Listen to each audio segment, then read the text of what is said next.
کسی محفل میں، کافی پرانی بات ہے یہ، میرا خیال ہے شاید بات ہوگی کوئی 1996-95، وہاں وہ لوگ بیٹھے تھے جو عرف عام میں انٹیلیجنسیا کہلاتی، گفتگو کا رخ ملکی حالات کی طرف مڑ گیا۔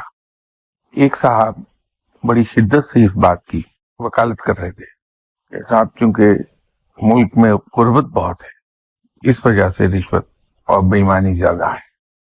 تو میں نے بھی وہاں ان سے گزارش کی کہ جناب اگر میں جان کی امان پاؤں تو میں بھی کچھ عرض کروں آپ سے، صرف ایک نقطہ مجھے کلیئر کر دیجیے۔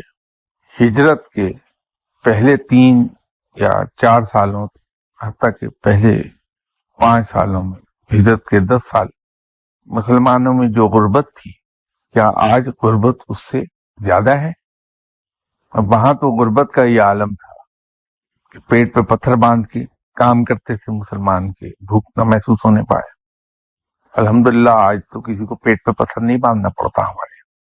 اس وقت موجودہ دور سے کم و بیش 1000 گنا زیادہ غربت مسلمانوں نے دیکھی ہے، لیکن نہ رشوت تھی، نہ بے ایمانی، نہ چوری، نہ چکاری۔